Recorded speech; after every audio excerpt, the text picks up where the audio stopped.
अगली मौत किसकी। संजीव अपने दोस्तों राघव और प्रतीक के साथ बियर बार में बैठकर बियर पी रहा था।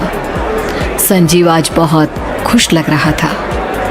अरे यार, आज की पार्टी में तो मजा आ गया।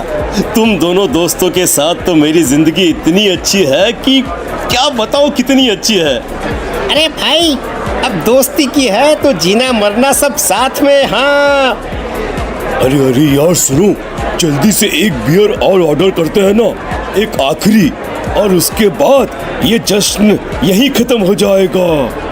अरे हाँ हाँ, क्यों नहीं। वेटर, जल्दी से 2 बियर की बोतल लेकर आओ। आज मेरे दोस्तों को जश्न मनाना है, क्यों? इतने में वहां पर एक बहुत सुंदर लड़की छोटे छोटे कपड़े पहनकर हाथ में बियर की बोतल लेकर उसके पास आती है। ये लीजिए, आपने बियर ऑर्डर की थी ना, मैं लेकर आ गई। क्या बात है यार, इस बार की वेटर तो बड़ी सुंदर है। अब बियर लेकर आई हो तो अपने हाथों से ही पिला दो ना। हाँ हाँ, क्यों नहीं, जैसा आप बोलोगे मैं वैसा ही करूँगी। क्या बात है यार, अब तो लगता है रोज यहीं आना पड़ेगा। उसके बाद वो लड़की उन तीनों को बियर सर्व कर देती है। पार्टी करने के बाद वो तीनों अपने अपने घर जाते हैं। प्रतीक संजीव और राघव को उनके घर छोड़कर जैसे ही अकेला अपनी कार में आकर बैठता है तो अचानक उसे एहसास होता है जैसे उसकी कार की पीछे वाली सीट पर कोई बैठा हुआ है। वो तुरंत पीछे मुड़कर देखता है। तुम यहाँ क्या कर रही हो? और तुम मेरी कार में कब आई? अरे तुम तो बार में वेटर थी ना।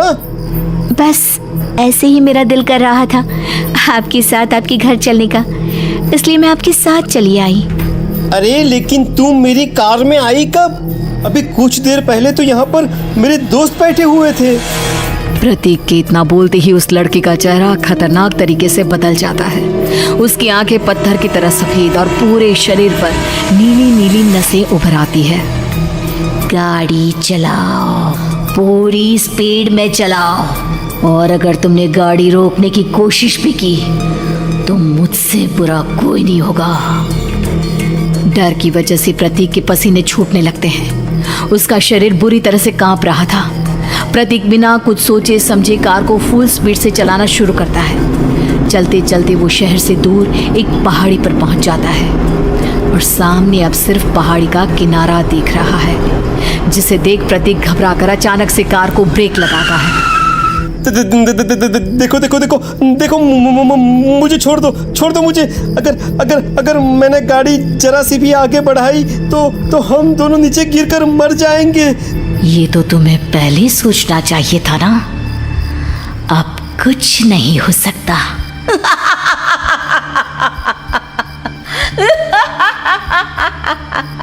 छोड़ दो मुझे। नहीं नहीं, प्लीज मुझे छोड़ दो। प्लीज प्लीज मुझे जाने दो, छोड़ दो मुझे। गाड़ी आगे बढ़ाओ। और तभी अचानक से बिना प्रतीक के स्टार्ट किए उनकी कार आगे बढ़ती है और गहरी खाई में गिर जाती है। उसके चीखने की आवाज एक चारों तरफ सुनाई देती है।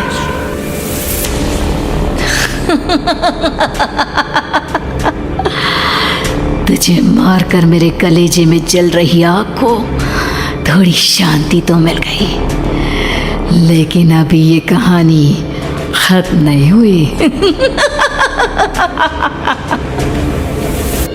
और फिर अगले दिन राघव और संजीव को पता चलता है कि प्रतीक की पहाड़ी से नीचे गिरकर मौत हो गई। अरे कल रात की तो बात है यार, हम सब बैठकर पार्टी कर रहे थे, लेकिन मेरी एक बात समझ में नहीं आ रही। राघव शहर से इतना बाहर उस पहाड़ी पर इतनी रात को क्या करने गया था? अरे यार, वही सोचकर तो मैं भी परेशान हूँ।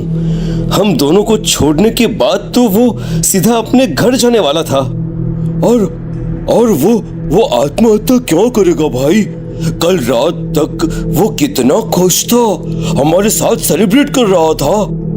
हाँ, लेकिन पुलिस ने तो यही कहा है कि प्रतीक ने अपनी कार को जानबूझकर पहाड़ी से नीचे गिरा दिया और आत्महत्या कर ली। अरे यार संजीव, मेरी तो कुछ भी समझ में नहीं आ रहा है। चल ठीक है, अब मैं अपने घर जाता हूँ। Okay bye. राघव अपने घर में अकेला था। दोपहर का वक्त था। तभी दरवाजे की घंटी बजी। कौन है? अरे 1 मिनट रुको, अभी आता हूँ। राघव ने जैसे ही दरवाजा खोला उसने देखा कि सामने एक बहुत खूबसूरत लड़की खड़ी हुई है। कौन है आप और यहाँ किससे मिलने आई है? देखिए ना, बाहर बारिश शुरू हो गई थी, मेरी गाड़ी खराब हो गई है। आपका घर नजर आया तो सोचा कुछ हेल्प ले लेती हूँ। क्यों नहीं, आइए ना, आइए आइए। मेरे कपड़े पूरे भीग चुके हैं, क्या आपके पास टॉवल मिलेगा प्लीज? राघव अपने बाथरूम से एक टॉवल लाकर उस लड़की को देता है। थैंक यू सो मच, अब मैं चलती हूँ। अरे इतनी क्या जल्दी है? आप चाहे तो बारिश रुकने तक यहाँ पर रुक सकती हैं। हाँ। लड़की ने पलटकर राघव की तरफ देखा। नहीं, मुझे जाना होगा, मेरा काम बाकी है।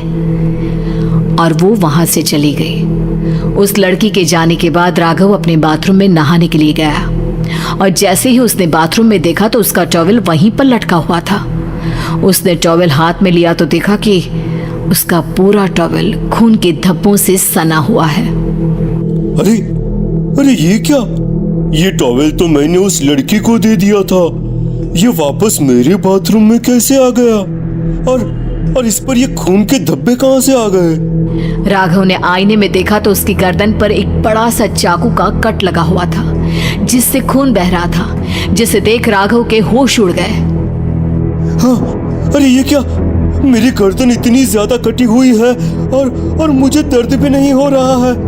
ये क्या हो रहा है मेरे साथ? राघव घबराकर बाथरूम से बाहर आया और अपना मोबाइल उठाकर उसने संजीव को फोन लगाया। संजीव जल्दी से मेरे पास आ जाओ। मुझे लगता है कुछ बहुत बड़ी गड़बड़ है, जल्दी आ जाओ। उधर से आवाज आई, लेकिन वो आवाज संजीव की नहीं बल्कि एक लड़की की थी। कुछ अजीब नहीं हुआ है, बस तुम्हारी मौत तुमसे मिलने आई थी और तुम्हें मारकर चली गई। अब तुम इस दुनिया का हिस्सा नहीं हो राघव, इसलिए तुम्हें अपनी गर्दन के कटने का दर्द भी महसूस नहीं हो रहा। नहीं, ऐसा नहीं हो सकता, ऐसा नहीं हो सकता। कौन हो तुम? तुम्हारी मौत।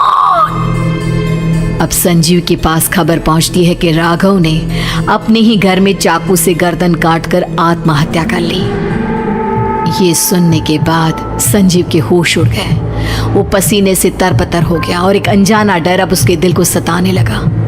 संजीव के साथ ही उसका एक छोटा भाई राजीव भी रहा करता था। अपने भाई को इस तरह परेशान देखकर राजीव उसके पास आया। अरे भैया, क्या हुआ भैया? आप इतने घबराए हुए क्यों लग रहे हैं? प्रतीक और राघव की मौत, मेरा मतलब मेरी कुछ समझ में नहीं आ रहा भाई। अचानक से मेरे दोनों दोस्तों ने आत्महत्या क्यों कर ली? अरे वो तो मेरी भी समझ में नहीं आ रहा है भैया। हाँ, हो सकता है कि कोई परेशानी होगी और इसीलिए उन्होंने ऐसा किया होगा। हाँ, लेकिन दोनों की जिंदगी में एक साथ परेशानी और दोनों का इतनी खतरनाक तरीके से आत्महत्या करना, कहीं ऐसा तो नहीं मैं भी मर जाऊंगा? अरे आप ऐसी बातें क्यों कर रहे हैं भैया?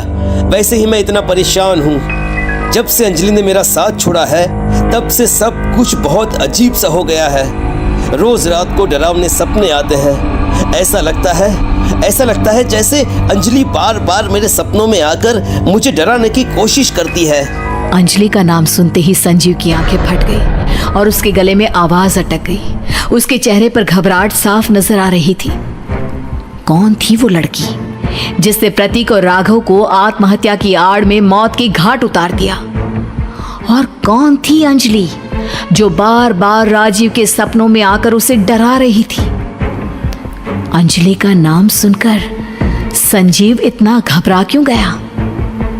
इन सवालों के जवाब जानने के लिए देखिए इस खतरनाक कहानी का अगला भाग।